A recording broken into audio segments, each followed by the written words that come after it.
నాకు ఉండేటువంటి ఇంట్రెస్ట్ ఏంటంటే మీ నాయకుడు కానీ ఇక్కడ ఉంటే కొద్దిగా ఎక్కువ చెప్పడానికి అవకాశం ఉంటుందేమో అని అంతే ఉద్దేశింది. అంతే మీ నాయకుడు ఎక్కడికి వెళ్ళారని అడుగుతున్నాను అంతే తప్ప మీ నాయకుడి గురించి కాదు అధ్యక్ష. మీ నాయకుడు ఎక్కడికి వెళ్ళారని అడుగుతున్నాను.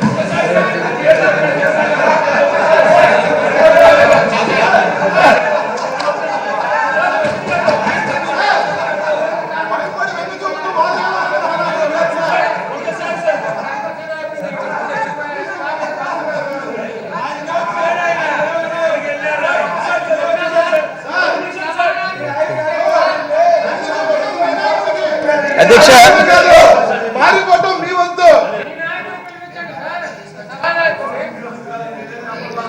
అధ్యక్ష నాకు తెలియదు అధ్యక్ష. ఇలా చూపించిపోవాలన్న సంగతి నాకు నిజంగా తెలియదు అధ్యక్ష.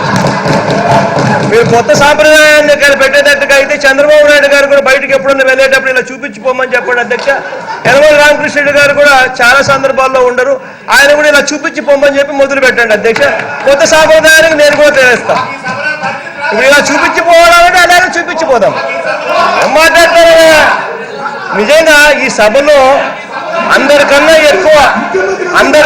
ఎక్కువ టైం కేటాయించిన వ్యక్తి ఎవరైనా ఉన్నారు అని అంటే అది నేను అని చెప్పడానికి గొప్పగా కూడా చెప్తున్నా.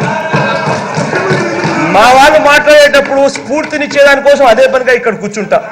మీరు నన్ను తిరుగుతూ మాట్లాడుతూ ఉన్నప్పుడు 10 ఏళ్ల కింద చనిపోయిన మా 8 ఏళ్ల కింద చనిపోయిన మా నాన్న గురించి మాట్లాడేటప్పుడు కూడా వింటూ ఉన్నా. ఇంత చేస్తా ఉన్నా, ఓపికగా చేస్తా ఉన్నా, ఏదైనా కానీ కుక్కతోక వంకర అన్నట్టుగా ఖచ్చితంగా మాట్లాడాల్సిందే.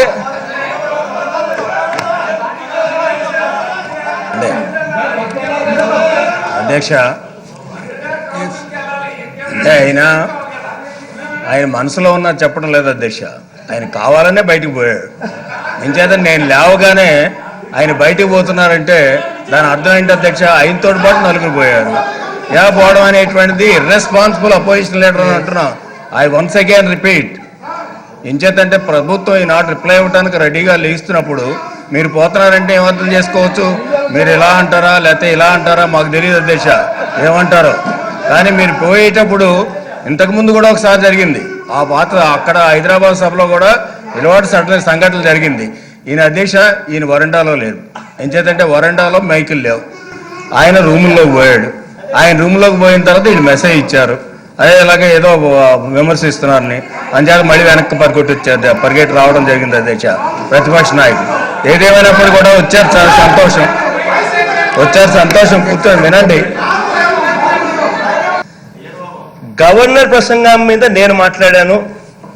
దానికి రిప్లై ఇచ్చేటప్పుడు క్లారిఫికేషన్స్ నేను అడగాను. పద్ధతి అది. బడ్జెట్లో మాట్లాడింది ఎవరు అధ్యక్ష? రాజా మాట్లాడాడు, సురేష్ మాట్లాడారు. మీరేదైనా అడిగితే క్లారిఫికేషన్స్ ఇవ్వాల్సింది ఎవరు అధ్యక్ష? రాజా ఇవ్వాలా, సురేష్ ఇవ్వాలా? మాట్లాడింది వాళ్ళు మాట్లాడిన దాని మీద ఆయన రిప్లై ఇస్తున్నాడు.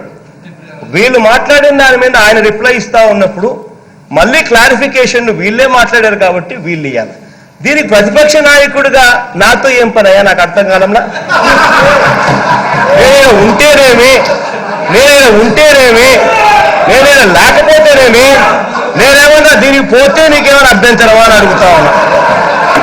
ఏమైనా వినేవాడు ఉంటే ఏదైనా కానీ చెప్పచ్చు అన్నట్టుగా, వినేవాడు ఉంటే ఏదైనా చెప్పచ్చు అన్నట్టుగా మాట్లాడడం ఏదైనా హద్దు ఏదైనా ఉండాలి అధ్యక్ష. ఏదైనా కానీ ఒక పద్ధతి ప్రకారం మాట్లాడాలంటే ఒక మీనింగ్, ఒక రీజనబిలిటీ అనేది ఉండాలి.